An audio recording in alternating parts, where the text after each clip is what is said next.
Good morning, dear student. Today we will discuss about function of bank. Secondary function. बेटा bank के function में हमने primary functions पढ़ लिए हैं. प्राइमरी फंक्शन क्या था? जिसमें डिपॉजिट आती है, जिसमें क्या आती है? डिपॉजिट जमा कराते हैं. प्राइमरी मतलब प्राथमिक.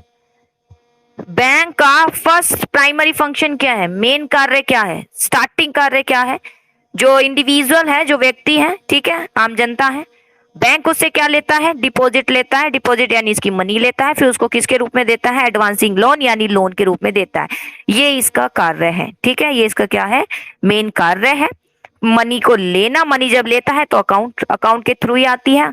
अकाउंट कई प्रकार से खोले जाते हैं. ठीक है, सेविंग है, हमने करंट पढ़ा, मल्टी ऑप्शन भी पढ़ा है, एफडी भी कराते हैं लोग.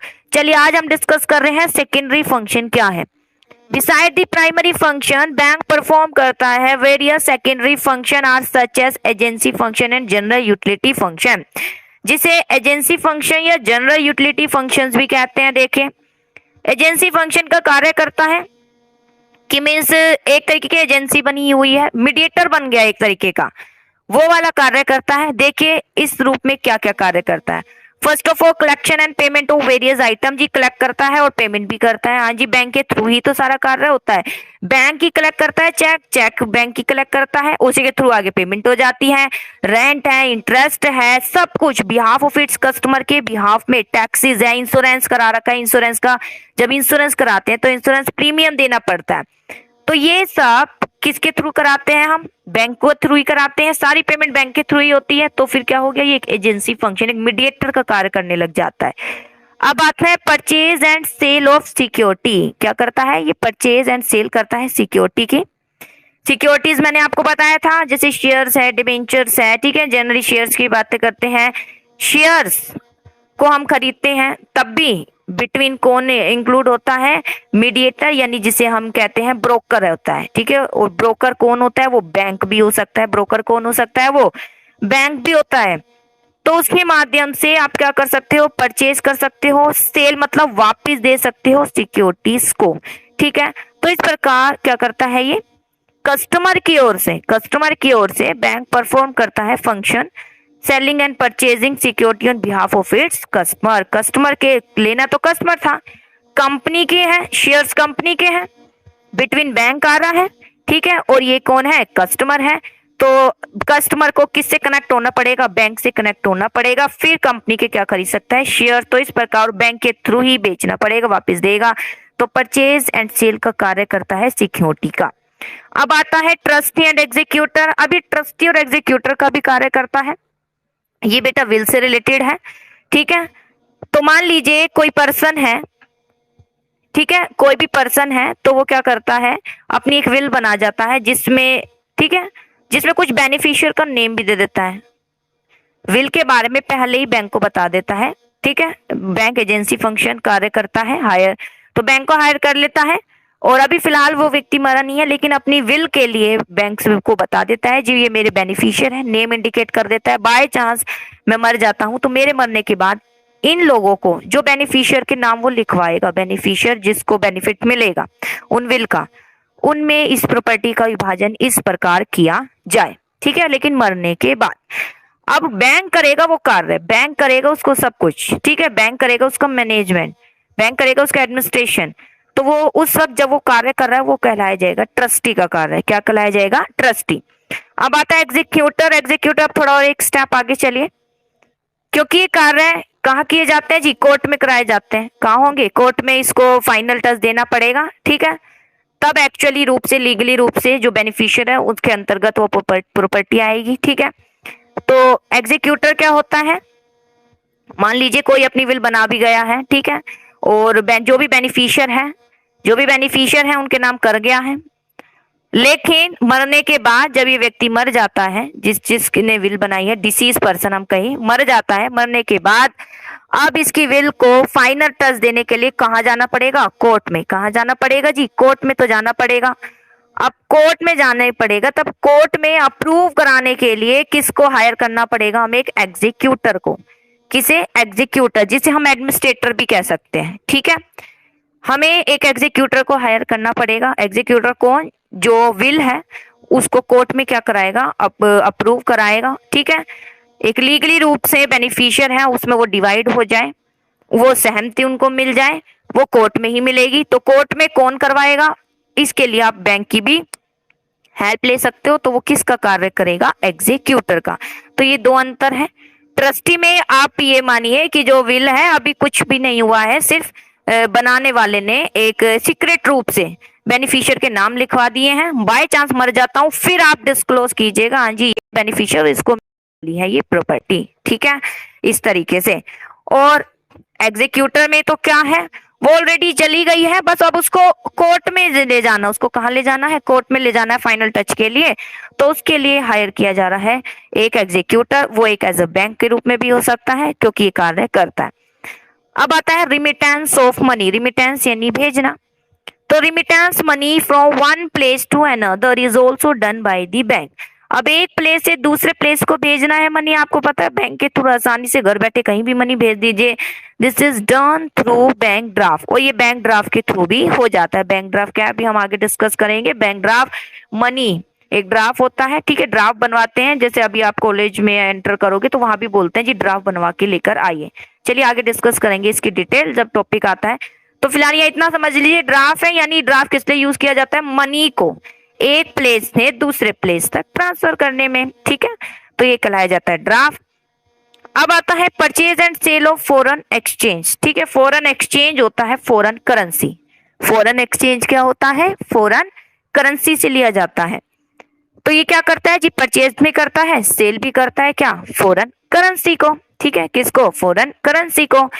तो वैसे तो फॉरेन करेंसी के लिए जो फॉरेन कमर्शियल बैंक है वो तो होते ही हैं, लेकिन कुछ हमारे पब्लिक सेक्टर बैंक को भी अथॉरिटी दी हुई है, जैसे आपने पढ़ा था, ठीक है, एसबीआई है, पीएनबी है, तो इनको भी अथॉरिटी मिली हुई है कि फॉरेन एक्सचेंज यानी जो फॉरेन रिजर्व है, ठीक है, मीन्स जो फॉरेन करेंसी का ये फॉरेन करेंसी है उससे रिलेटेड अगर आपको कोई लेन देन करना है, ये चाहिए, तो आप इजिली इसको प्राप्त कर सकते हो। तो ये परचेज करता है। सेल, परचेज मतलब आप दे सकते हो इन्हें, सेल मतलब आप इन्हें खरीद सकते हो, इन्हें मतलब करेंसी को, फॉरेन करेंसी। मान लीजिए यूएस डॉलर खरीदने हैं आपको, ठीक है, तो जाइए यहाँ पर आप अपनी मनी दीजिए, बदले में डॉलर मिल जाएंगे। आपको कहीं जाना है, घूमने फिरने जाना है, तो आप आराम से ले सकते हो। और मान लीजिए आपके पास है, ये आपके पास है, ठीक है, बच भी जाते हैं बाय चांस, तो आप इनको वापस देकर अपनी मनी ले सकते हो। और जिस रेट पर होगा वहां एक रेट चलेगी, जो इस रेट पर होगा उसे बोलते हैं फॉरेन एक्सचेंज रेट। उसे क्या बोलते हैं, फॉरेन एक्सचेंज रेट। जिस रेट मतलब मान लीजिए एक यूएस डॉलर है 60 रुपए का है, मान लीजिए 60 रुपए का है, तो ये 60 रुपए ये क्या कहलाई जाएगी, रेट, ठीक है। तो ये क्या करता है, परचेज करता है, सेल करता है, यानी खरीदता और बेचता है। वो खरीदना बेचना इसलिए हम कर रहे हैं क्योंकि बदले में एक्सचेंज किया जा रहा है, इसलिए जब कोई वस्तु के बदले कुछ ना कुछ एक्सचेंज हो ही रहा है, सामने कुछ मिल रहा है, तो हम कहेंगे परचेज सेल की जा रही है। Bank incurs the foreign trade by selling and purchasing the foreign exchange, ठीक है। बैंक क्या करता है, प्रोत्साहन देता है ताकि फॉरेन ट्रेड को बढ़ावा मिले। और जब ट्रेड कर रहे हो तब भी करेंसी की जरूरत होती है, तो इसके लिए आप आराम से इनके पास जा सकते हो। सेल एंड परचेज करता है। Generally the function is perform by, वैसे तो फॉरेन कमर्शियल बैंक इसको परफॉर्म करता है, लेकिन कुछ ऑथोराइज ब्रांच भी है, ठीक है, कुछ ऑथोराइज ब्रांच भी है public sector Indian commercial bank, जैसे एसबीआई है, पीएनबी है, तो ये भी इसका कार्य करते हैं। इसके बाद आता है लेटर ऑफ रेफरेंस, ठीक है। लेटर ऑफ रेफरेंस क्या है, देखिए, लेटर ऑफ रेफरेंस ये बेटा ट्रेडर के लिए यूज किया जाता है।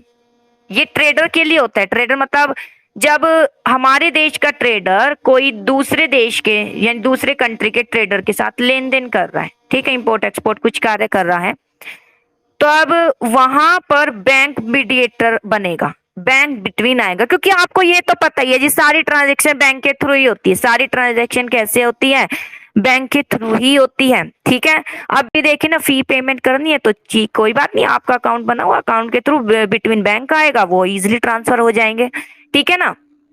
तो हर जगह बैंक कार्य करता है।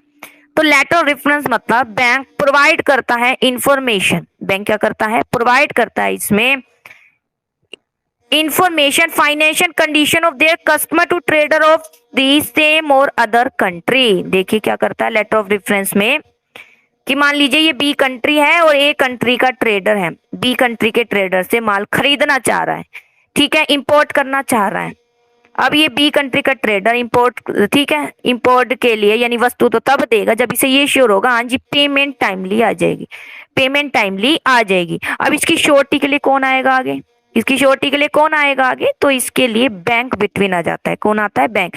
तो बैंक क्या करता है, फाइनेंशियल कंडीशन बताता है किसको, सामने वाली जो अदर कंट्री है उसके ट्रेडर को, हाँ जी कि हमारे देश का ये ट्रेडर है, इसकी कंडीशन आप इसके साथ लेन देन कर सकते, तो बैंक उसकी कंडीशन को बताता है। तो इस प्रकार बैंक क्या करता है, एक मीडिएटर हो गया ना, एक एजेंसी का कार्य करता है, हेल्पिंग कार्य कर रहा है। बैंक प्रोवाइड करता है information financial condition of their customer to trader या अदर कंट्री, सेम कंट्री में भी अदर कंट्री में भी। In the same manner bank collect the same information about trader of same और other country for their customer. ऐसे ही अगर दूसरे देश का कस्टमर है, ठीक है, किसी भी प्रकार की भी देश है, यहाँ किसी भी व्यक्ति के बारे में जिससे लेन देन किया जाना है, ठीक है, अब चाहे वो हमारा कस्टमर है, हम उसको एक्सपोर्ट कर रहे हैं तो हमारा कस्टमर हो गया ना, अगर हम वस्तु दे रहे हैं तो ये हमारा कस्टमर हो गया क्योंकि ये खरीदने वाला। तो बाय चांस अगर इसकी भी कोई फाइनेंशियल कंडीशन का पता लगाना है तो वो बैंक करेगा इस देश बी कंट्री के जो भी व्यक्ति है उसके बैंक से। तो दो बैंक, ठीक है, आपस में लेन देन करके, लेन देन में इंफॉर्मेशन का जो ट्रेडर है यानी जो व्यक्ति है आपस में उनको क्या कर देंगे, फ्लो कर देंगे। इस प्रकार ये किसका कार्य करता है, रेफरेंस का कार्य करता है, यानी एक सूचक का कार्य करता है, इंफॉर्मेशन देने का कार्य करता है। फिर देखिए इस टॉपिक को, लेटर और रेफरेंस मतलब financial condition of their customer to trader of the same और अदर कंट्री। इसमें वस्तु हम क्या कर रहे हैं, एक्सपोर्ट इंपोर्ट की जा रही है। ए देश का व्यक्ति है, बी देश के व्यक्ति को वस्तु दे रहा है, गुड्स दे रहा है, तो ये क्या, ये तो गुड्स भेज रहा है, सेंड कर रहा है, तो ये तो कस्टमर हुआ ना। जैसे हम जो शॉप पर जाते हैं वस्तु लेते हैं तो हम कस्टमर हो गए, ठीक है। लेकिन अगर ये वस्तु दे रहा है तो इसे पता होना चाहिए कस्टमर कैसा है, क्या ये पेमेंट कर पाएगा, ठीक है, क्या ये टाइमली पेमेंट कर पाएगा। तो ए देश का जो व्यक्ति है ये बी देश के व्यक्ति है, ठीक है, इस व्यक्ति का बैंक अकाउंट मांगेगा, ठीक है, बैंक से क्या लेगा, इंफॉर्मेशन, अकाउंट तो होगा ही बैंक में, इंफॉर्मेशन लेगा कि हाँ जी क्या ये इसकी फाइनेंशियल स्थिति ठीक है। फिर बैंक क्या करेगा, बैंक उसकी फाइनेंशियल कंडीशन बताएगा, हाँ जी ये कस्टमर अच्छा है, आप इसके साथ आराम से डीलिंग कर सकते हैं। इस प्रकार डीलिंग होने में इजी हो जाता है। अब आता है बेटा बैंक ड्राफ्ट क्या है, ठीक है। तो देखिए बैंक ड्राफ्ट क्या है, bank draft is a financial instrument, जो अभी मैंने ऊपर बताया था, वह फाइनेंशियल इंस्ट्रूमेंट, फाइनेंस यानी मनी का instrument, with the help of which money can be remittance from one place to another, जिसमें मनी एक प्लेस से दूसरे प्लेस पर भेजी जाती है। Anyone can obtain a bank draft after depositing the money in the bank, कोई भी बैंक ड्राफ्ट बनवा सकता है, बस बैंक में जाकर आपको एक मनी जमा करानी है कि कितने मनी का आपको ये ड्राफ्ट बनाना है। दी बैंक चार्जेस, कुछ लेगा चार्जेस, कमीशन तो लेगा जब वो बैंक ड्राफ्ट इशू करेगा, ठीक है। अमाउंट ऑफ कमीशन, जो कमीशन है, ठीक है, अमाउंट ऑफ कमीशन ये अलग अलग होता है बैंक के अकॉर्डिंग, हर बैंक का अपना अलग अलग होता है, क्योंकि मैंने आपको बताया था कि 1991 से पहले जब बैंक कार्य कर रहे थे, ठीक है, बैंक कार्य कर रहे थे, आरबीआई ना, रिजर्व बैंक ऑफ इंडिया, 1991 से पहले ये कंट्रोलर कार्य करता था। कंट्रोलर यानी सब कुछ इसके कहने पर चलता था, कमीशन सब कुछ, जो रेट कर दीजिए वही रेट पर सब कुछ चलेगा। लेकिन अब ये फैसिलिटेटर का कार्य करता है, आरबीआई क्या करता है, फैसिलिटेटर, इसलिए अब बैंक फ्री है तो उनका कमीशन भी अलग अलग होता है, वेरी होता है बैंक टू बैंक। तो बैंक टू बैंक वेरी अलग अलग होता है सबका कमीशन। अब बैंक में इशू क्या करता है, bank draft even free of cost, कई बार फ्री ऑफ कॉस्ट भी दे देता है कस्टमर को, जिसके कस्टमर का रिलेशन बैंक के साथ अच्छा है, बैंक में अकाउंट खुला हुआ है, अच्छी डीलिंग है, लोन भी लेता है, आराम से पेमेंट भी कर लेता है, काफी लंबे समय से जुड़ा है, तो कई बार उसको डिपेंड करता है बैंक पर, तो उसको फ्री में भी दे देता है, यानी कोई कमीशन नहीं लेता।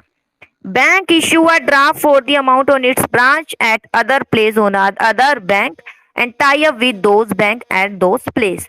तो ये ड्राफ्ट क्यों बनाया जाता है बेटा, मनी के लिए, मनी ट्रांसफर की जाती है एक प्लेस से दूसरे प्लेस पर। तो जब बैंक इशू करता है ड्राफ्ट, ठीक है, तो उस ड्राफ्ट को आप उसी बैंक के किसी भी ब्रांच से, कहीं भी, किसी भी प्लेस से क्या कर सकते हैं, उसको आप ले सकते हैं, यूज कर सकते हैं। मनी यानी आपने बैंक ड्राफ्ट बनवाया है, सामने वाला व्यक्ति इजिली उसको ले सकता है। दी पेई कैन, ठीक है, पेई मतलब प्राप्त करने वाला, क्या करेगा, प्राप्त करने वाला प्रेजेंट करेगा ड्राफ्ट ड्रोई बैंक यानी जो बैंक क्या है, मान लीजिए पीएनबी से हमने ड्राफ्ट बनवाया है। और पहले मैं अपने तरीके से समझा देती हूँ, क्योंकि लाइन आप पढ़ोगे कंफ्यूज जाओगे। पहले सिंपल देखिए, बैंक ड्राफ्ट क्या है। जनरली ड्राफ्ट किस लिए बनवाए जाते हैं, पेमेंट के लिए बनाए जाते हैं, ठीक है। आप कहीं यूनिवर्सिटी में जाते हैं, एडमिशन लेते हैं, तो वहां पर ड्राफ्ट बनवाने के लिए बोला जाता है, ठीक है। और ड्राफ्ट के लिए वो स्पेशल एक बैंक भी बता देते हैं, जनरली एसबीआई बोल देते हैं, ठीक है, कि एसबीआई से आपको ड्राफ्ट बनवा के लेकर आना है। तो ड्राफ्ट क्या, एक पेमेंट का माध्यम होता है। ड्राफ्ट क्या होता है, एक पेमेंट का माध्यम होता है। तो इसके लिए जरूरी नहीं है कि आपका एसबीआई में अकाउंट ही खुला हो, जरूरी नहीं है आपका इसमें अकाउंट खुला हो।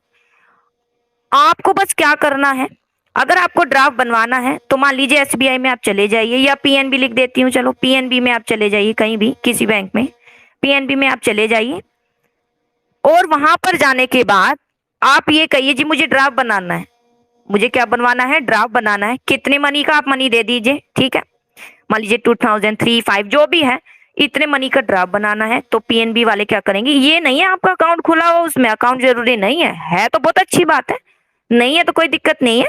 फिर आप क्या कर लेते हो, आप अकाउंट, आप इन मनी देकर यहाँ बैंक में जाकर आप कहते हो जी मुझे ड्राफ्ट बनवाना है, ठीक है। तो ये बैंक का ड्राफ्ट होता है, किसका ड्राफ्ट होता है, बैंक का ड्राफ्ट होता है। तो बैंक एक ड्राफ्ट बनाकर दे देता है, आप मनी यहाँ जमा करा देते हो, बैंक में दे देते हो, मान लीजिए 5000 मनी दे दी, और आपका क्या बन जाता है, बैंक ड्राफ्ट बन जाता है, ठीक है। बैंक ड्राफ्ट बन गया, उसमें सारी डिटेल आप लिखवाई दोगे, सारी डिटेल आप लिखवाओगे जी, हाँ जी किसको आप देना चाह रहे हो, ठीक है, किसको देना चाह रहे हो, सब कुछ आप डिटेल लिखवाई दोगे उसमें। उसके बाद जिसको भी आपको देना है, ठीक है, आप उसे दे दोगे। तो अब यहाँ से लाइन देखिए, ठीक है, पे यानी जो कह रहा था जी बैंक ड्राफ्ट बनवा कर आइए, ड्राफ्ट के थ्रू लेंगे, ठीक है। तो पे ही है, जैसे कि मान लीजिए बेटा हम कॉलेज में एडमिशन कराते हैं, तब भी कहीं ना कहीं कई बार वो ड्राफ्ट बनवाते हैं, ठीक है। तो हमने ड्राफ्ट बनवा दिया, मान लीजिए पीएनबी से बोला, इन्होंने स्पेशल नेम बोला है पीएनबी से, ठीक है। तो अब पे यानी ये प्राप्त करने वाला, ठीक है, अब ये कॉलेज हो गया ना, ठीक है। प्राप्त करने वाला प्रेजेंट करेगा ड्राफ्ट, ड्रोई बैंक यानी उसने बोलता पीएनबी, पीएनबी क्या आगे प्रेजेंट करेगा, ठीक है, कलेक्ट कर लेगा मनी, क्या कर लेगा, कलेक्ट कर लेगा मनी, इसे बोलते हैं बैंक ड्राफ्ट। यहाँ पर देखिए एक लाइन और ये बता दी हूँ, in case of tie up with those bank, अगर इसने टाई अप भी कर रखा है, मान लीजिए पीएनबी है, ठीक है, पीएनबी है, अब कहीं भी चले जाइए, कहीं भी, जरूरी नहीं है कि यहीं ग्रेवाड़ी का ही हो, कहीं भी आप चले जाइए, उस जब पीएनबी कोई भी ब्रांच है वहां से आप आराम से, ठीक है, जो पे है आराम से उस मनी को क्या कर सकता है, कलेक्ट। या अगर इसने टाई अप कर रखा है, टाई अप मतलब कि जुड़ा हुआ है दूसरा बैंक, ठीक है, जुड़ा हुआ है क्या, दूसरा बैंक, जैसे एसबीआई है, मान लीजिए पीएनबी है, ठीक है, तो पीएनबी का ड्राफ्ट है, तो आप एसबीआई के थ्रू भी निकलवा सकते हो उससे मनी, ठीक है। तो इसे बोलते हैं अगर टाई अप कर रखा है तो उस प्लेस से भी आप निकाल सकते हो, और इस प्रकार कलेक्ट कर सकते हैं money. Bank draft fund are withdraw directly from a bank fund, यहाँ पर जो बैंक ड्राफ्ट में मनी है जो विड्रॉ की जाती है, पे है ना, इसके लिए बनवाया था ना, जैसे कॉलेज में जा रहे थे तो कॉलेज वालों को आपने दिया, तो वो बैंक के फंड से ही डायरेक्टली मिल जाता है, आपको अकाउंट खुलाने की कोई जरूरत नहीं है, बस बैंक में जाके मनी देनी है और वो ड्राफ्ट बनवा के आपको देंगे, ठीक है। इंडिविजुअल अकाउंट से नहीं, वो तो बैंक का एक फंड होता है, आपने खुद मनी दी है ना, वहां पे मनी दी है बस, और वो बना के दे रहे हैं, इतना अंतर है। और इसलिए लेस रिस्की है, किसके लिए, काफी क्रेडिटर के लिए, ठीक है, क्रेडिटर है जिसने पेमेंट करनी है उसके लिए बहुत लेस रिस्की है, क्योंकि किसी भी प्रकार की धोखाधड़ी का यहाँ कोई रिलेशन होता नहीं है। It will be honour by drawee bank unless the draft is forge, यानी जाली कह सकते हो, कोई कमियां उससे रिलेटेड है, ठीक है। तो जो ड्रोई बैंक है, ड्रोई बैंक यानी जो बैंक जो जिसने ड्राफ्ट बनवाया है उस रिलेटेड कोई भी शाखा उसको ऑनर करेगी, उसको सम्मानित करेगी ही, ठीक है। कोई कमी है तो भी वो उसको क्या करेगी, एक्सेप्ट करेगी। अब आता है फीचर क्या है बैंक ड्राफ्ट के, फॉलोइंग मेन फीचर है बैंक ड्राफ्ट के, थ्रू बैंक ड्राफ्ट मनी को आप एक स्थान से दूसरे स्थान पर भेज सकते हो इजिली। इशूई बैंक हाँ जी कुछ कमीशन लेता है, और हाँ जी अगर कुछ कस्टमर से पहले से जुड़े हुए हैं कई बार नहीं भी लेता है, डिपेंड करेगा बैंक पर, और चार्जेस होता है अलग अलग। काफी रिस्क है, क्रेडिटर यानी मैं पैसे देना चाह रही हूँ और काफी लेस रिस्की है, क्योंकि in danger of being dishonour, यहाँ पर डिसऑनर यानी आपने जो मनी दी है, कहीं भाई ऐसा नहीं है कि ड्राफ्ट दिया है रिजेक्ट हो जाए, ऐसा कुछ नहीं है। आप इजिली पेमेंट कर पाते हो, सामने वाले को मिल भी जाता है इजिली, किसी भी प्रकार का कोई धोखाधड़ी का यहाँ रोल नहीं रह जाता। इसे बोलते हैं क्या, बैंक ड्राफ्ट। इसके बाद आता है बैंकर्स चेक और पे ऑर्डर क्या है। देखिए बैंकर चेक और पे ऑर्डर, अब बैंकर चेक और pay order is almost like a bank draft. ये भी बैंक ड्राफ्ट की ही तरह है, लेकिन बैंक ड्राफ्ट क्या है, आप बहुत दूर दराज क्षेत्रों में कहीं भी यूज कर सकते हो, एक स्टेट दूसरे state. It refer to that bank draft which is payable within the town. ये केवल टाउन है, ठीक है, लिमिटेड एरिया हो गया इसका, ये टाउन के अंतर्गत ही यहाँ पे इसका यूज किया जाता है। बैंक ड्राफ्ट की तरह ही है, इसका अभिप्राय वह बैंक ड्राफ्ट है जो पे हो केवल टाउन में ही आपके। It can be term as local bank draft, इसे लोकल बैंक ड्राफ्ट यानी इसी एरिया में चलेगा, भी रेवाड़ी में ही घूमेगा। बैंक इशू पे order for local purpose and issue bank draft for out station. ठीक है, बैंक इशू पे ऑर्डर भी बोलते हैं इसे, ठीक है, लोकल पर्पस के लिए करता है, ठीक है। And draft for out station के लिए यानी बाहर की ओर भी, उसके लिए बैंक ड्राफ्ट आप यूज कर सकते हो। कमीशन और pay order is slightly lesser than bank draft से तो कम ही होता है इसका, ठीक है, क्योंकि बैंक ड्राफ्ट तो बेटा ये लोकल नहीं, आप दूर दराज क्षेत्रों तक आराम से उसका फ्लो होगा। Like a bank draft it will be honour by drawee, ये भी जो बैंक जो ड्रॉई बैंक है यानी जो मनी देगा, ठीक है, आराम से उसके द्वारा ऑनर किया जाएगा। किसी भी प्रकार की जालीपन की कोई इसमें आशंका नहीं रह जाती, कोई ये फर्जी नहीं होते हैं, पूरे पूरे जो है सेफली होते हैं। It has no danger of big dishonour की कोई भी यहाँ पे संभावना नहीं रहती कि हाँ जी कोई हम तो पैसे पे कराए लेकिन कहीं ना कहीं मना हो जाए, वो कहीं ना कहीं डिसऑनर हो जाए जो ड्राफ्ट है, ऐसा कोई भी संभावना नहीं रह जाती। बैंक जिस बैंक से बनाए उसकी किसी ब्रांच से उसको आप ओनर करा सकते हो। ओनर मतलब सम्मानित हो जाएगा, सम्मानित मतलब वो मनी है जिसको रिसिप्ट लेनी है, जिसको मनी लेनी है आराम से उसको मिल जाएगी। ये है पे ऑर्डर, ठीक है बेटा। बैंक ड्राफ्ट क्या है, बैंक ड्राफ्ट थोड़े से बड़े लेवल पर आ जाइए, ठीक है, और केवल लोकल एरिया में करना है तो वो पे ऑर्डर, हम उसके लिए हम पे ऑर्डर बनवा लेते हैं। यहाँ पर काफी कम कमीशन है, बैंक ड्राफ्ट में ज्यादा कमीशन वो चार्ज करते हैं, क्योंकि फिर इसका एरिया भी तो क्या हो गया, ज्यादा हो गया, ठीक है। और ये केवल किस में हो गया, टाउन में ही, ठीक है, यही एरिया में घूमेगा ये ड्राफ्ट, ये थोड़ा सा आप बाहर ले जा सकते हो। तो ये था बेटा यहाँ पर सेकेंडरी फंक्शन में, जिसमें मैंने एजेंसी फंक्शन बनाया, कलेक्शन पेमेंट की जाती है, security, trustee, foreign exchange, letter of reference आपको बता दिया है, बैंक ड्राफ्ट बता दिया है, और पे ऑर्डर। बैंक ड्राफ्ट पे ऑर्डर एक जैसे ही, अंतर है इसका लिमिटेड एरिया है जी, ये एरिया से बाहर की ओर है, इसके एरिया से बड़ा एरिया आ जाता है, तो ये कहलाया जाता है बैंक ड्राफ्ट, या आप कह सकते हैं सेकंड इसका एक और ऑप्शन पे ऑर्डर। अब इसके बाद आता है देखिए फीचर ऑफ बैंकर चेक और पे ऑर्डर। फीचर क्या है, जो अभी डिस्कस किया, जितना हमने इस इंट्रोडक्शन पढ़ा उसमें से फीचर आएगी जी, बैंक ड्राफ्ट की तरह ही है, ये सिर्फ टाउन में ही होता है, ठीक है, कमीशन भी है इस पर, और कोई डिसऑनर का कोई रिस्क नहीं रह जाता। हाँ जी बनवाया है, इजिली आप सामने वाले को दीजिए और सामने वाला आराम से उससे मनी रिसिप्ट कर सकता है, डिसऑनर वो होगा ही नहीं। अब आता है जनरल यूटिलिटी सर्विस क्या है, यूटिलिटी यानी उपयोगिता, कुछ और उपयोगी सर्विसेज देता है जो कहीं ना कहीं हमारे लिए उपयोगी है, जिसमें आता है सबसे पहले ये जनरल पब्लिक को देता है लोकल फैसिलिटी, ठीक है, लोकर देता है कस्टमर को, कस्टमर लोकर ले लेता है और उसमें अपनी सीक्रेट क्या रख सकता है, चीजों को रख सकता है, ठीक है, अपनी विल रख सकता है, कोई ऑर्नामेंट रख सकता है, कुछ भी रख सकता है, वो डिपेंड करता है उसके ऊपर वो क्या रखना चाह रहा है। कोई सीक्रेट वो इसलिए लेता है, कोई ना कोई कुछ सीक्रेट है जो दूसरों को नहीं शो करना चाह रहा, वो कहीं ना कहीं इसने लोकर फैसिलिटी ले लेता है, जैसे आपने फिल्मों में भी देखा होगा।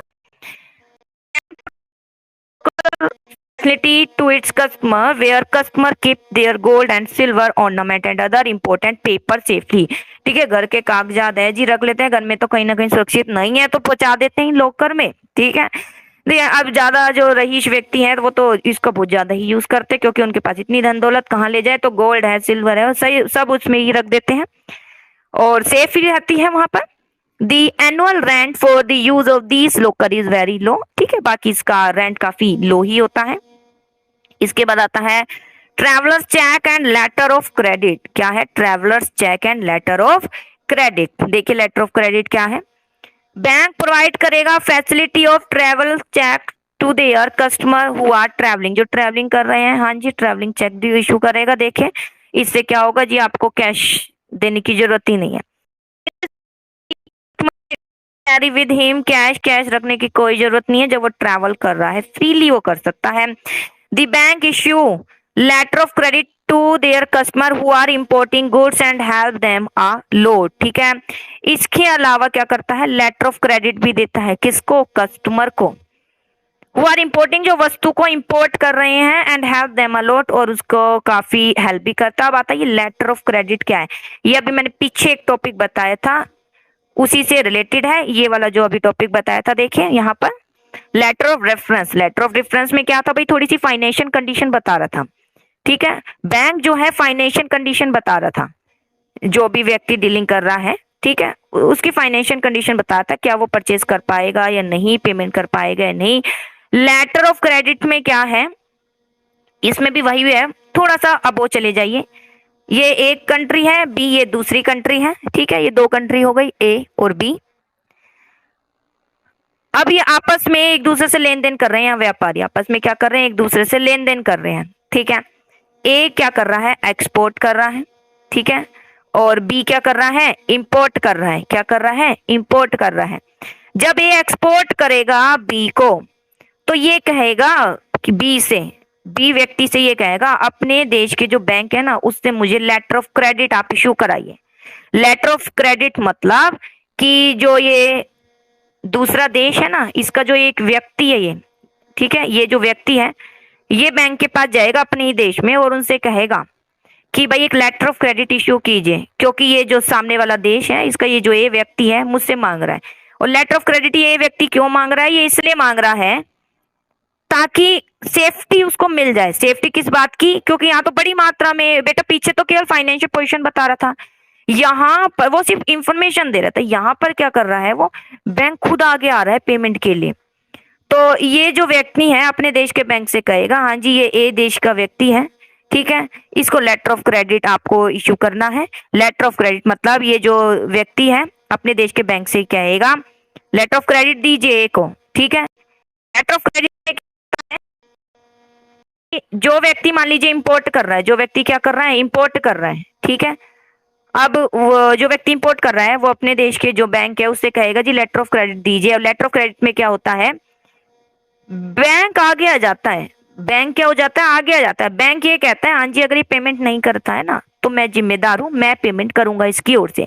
और मान लीजिए ये व्यक्ति कह रहा है अभी तो मैं इंपोर्ट कर रहा हूं, अपने बैंक से कह रहा है मैं तो इंपोर्ट कर रहा हूं लेकिन फिलहाल अभी मैं पेमेंट नहीं कर पाऊंगा, तो आप मेरी तरफ से पेमेंट कर दीजिएगा। अगर इस टाइम तक नहीं करूं तो आप मेरी तरफ से पेमेंट कर दीजिएगा, लेकिन आगे थोड़े समय के बाद मैं बैंक यानी बैंक से कहेगा मैं आपको रिफंड कर दूंगा।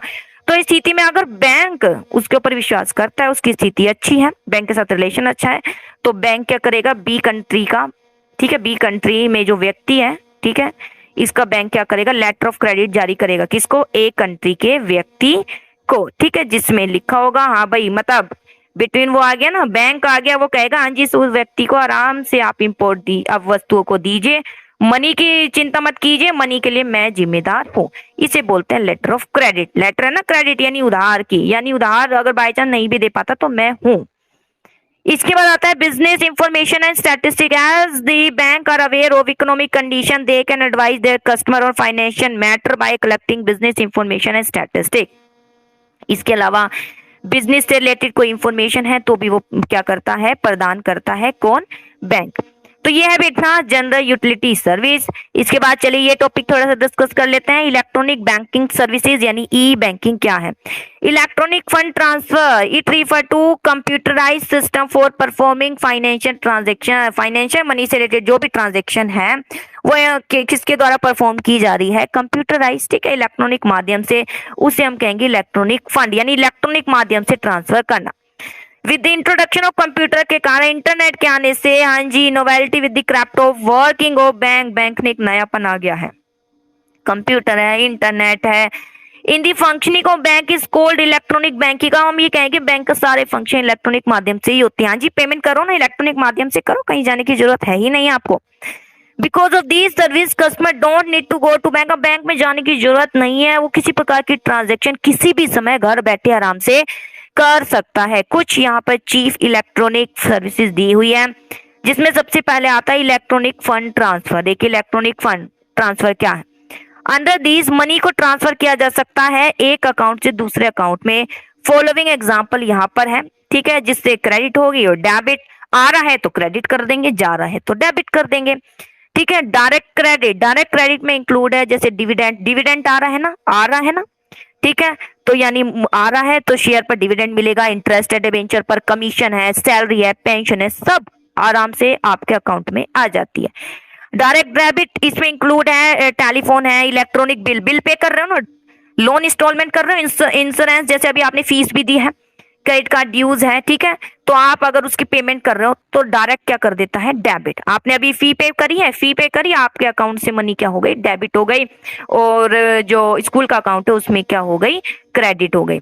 एडवांटेज क्या है इलेक्ट्रॉनिक फंड ट्रांसफर के, हाँ जी, पेमेंट ऑन ड्यू डेट, आराम से जिस डेट पर करना आराम से आज ही कर सकते हो, और ट्रांसिट यानी भेजने के दौरान कोई लॉस नहीं है, और कैश का मिसयूज नहीं होता है, मिस हैंडलिंग उसके अकाउंट में चला गया है, एफर्टलेस, कुछ नहीं, घर बैठे इसी के नीचे आराम से पेमेंट कीजिए, और नो एक्सपेंसेस और कोरस्पॉन्डेंस यानी पेपर फॉर्मेलिटीज पर कोई खर्चा नहीं है, ये तो आप अपने इलेक्ट्रॉनिक माध्यम से आराम से कर पा रहे हैं। तो ये बेटा EFT अब आता है ATM, वो हम कल डिस्कस करेंगे। Okay, thank you.